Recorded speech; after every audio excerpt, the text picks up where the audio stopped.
Hey everybody, welcome back. Today's video is pretty much just going to be me rambling on about how much I like my 2019 Hobie Outback. I know there's already like probably 20, 30, 40 reviews out there on YouTube, but I'm going to give you guys my opinion, and I'm loving the boat so far. So let's get into it. Alright, I'm going to start it off with this. I'm sure you guys have seen all the comments about people complaining that their hatch is leaked. So I actually do have the new hatch seal installed. Even before, when I took my kayak out in some really rough water, I did get water inside, but it's really nothing much different from the last Outback. I'm just going to start from the front, and as you guys can see, I've got the marine mat kit on it. It's the green colored kit. It looks amazing, especially with the camo. But it was actually really easy to install compared to what I thought it would be. It's been holding up pretty good so far. I've cleaned it a few times. Definitely make sure you clean off everything, your kayak, before you stick it on, otherwise some pieces might not stick right. But anyway, getting into the kayak itself. So these H-bars are great if you have attachments to mount to the H-bar right there. I've been using these Yak Attack mounts. Like you can see the one for my fish finder right here. You can just pinch it and you can move it, or you can just take it off altogether. And it makes moving your stuff really easy. Right here I have it attached to my Lowrance TI7, and I'm not sure if you can see it, but you should be able to see it. It's a Guardian transducer plate. I've got it in the stowed position right now, but you just pull this little cord right here, and it drops down. Well, most of the way. Anyway, it's kind of tilted. Moved on to the seat. This here, the seat is, I think it's like another 1.5 inches wider, or an inch wider than the old seat, but it's really comfortable, just like the old seats. Now I just put my fish grips right here. I really like these mounting plates that they put on here. You can just throw your pliers in there. You can throw your fish grip somewhere else if you want. And then this year, obviously, they just included the square hatch right off the bat, so you don't have to worry about putting it in yourself. It comes with the bucket. I really just hold a bunch of like my camera stuff in there. And if you notice right here, I have another one of those mounts. I use it sometimes for this fishing rod holder. The Yak Attack Zuka Tube 2. It's been pretty cool so far. And then moving on back here, I've got my H crate, which it's the junior, so it's a smaller one.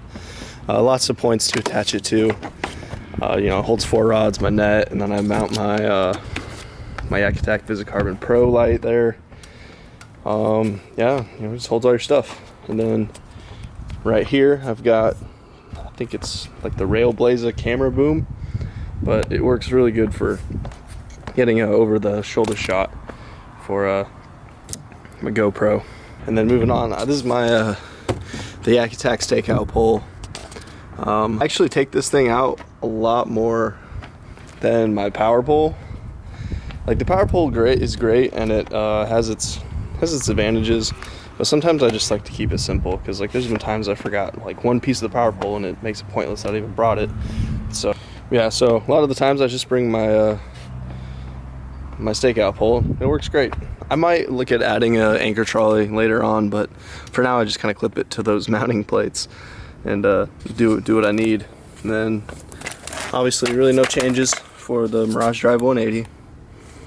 And you still got your forward and your reverse. This year all the Outbacks come with turbo fins, so you don't have to upgrade those. How I power my Lowrance TI7, I got the Naco battery, which I actually don't have plugged in right now. And this is the battery I use to power my TI7. It's the Naco 10 amp hour lithium ion battery. I just put it right inside the front hatch, hook it up, and it lasts me, I think the longest I've ever had it on was like either 9 or 10 hours. So I mean, it's plenty of juice for a full day's fishing. And then another improvement they made this year, you got dual steering, which is really cool. And also they're independent from each other, so if one goes out, you still have one side that can steer with, just in case a cable breaks or anything. You got the rudder down here. Most of the time I just use these Hobie fold and stow wheels. They're really easy to pull the kayak with. Oh, and one of my favorite things on this kayak, well, not the kayak, but accessory, I guess, is this Hobie bag that goes on the back of the seat.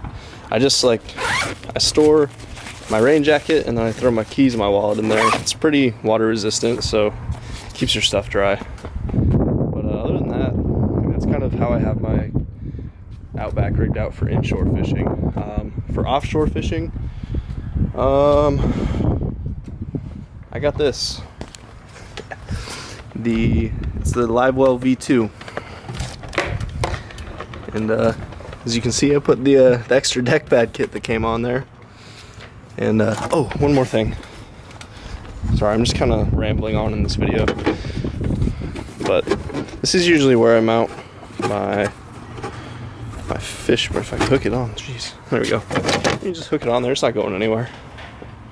But anyway, back to the live well. So, Hobie Livewell V2. And I put it just in the same spot as the H crate goes. But I used it a little bit last year in my PA, and it was awesome. I hope you guys enjoyed me rambling on about how much I like my 2019 Outback. If you guys have any questions, just leave them in the comments. I'll do my best to answer them. If you guys are getting tired of me not posting any fishing videos, well, I actually have quite a bit of footage for me catching fish in this Outback, so I'm going to leave that right at the end of this video. And hope you guys enjoyed. Subscribe if you haven't already. I'll see you next time.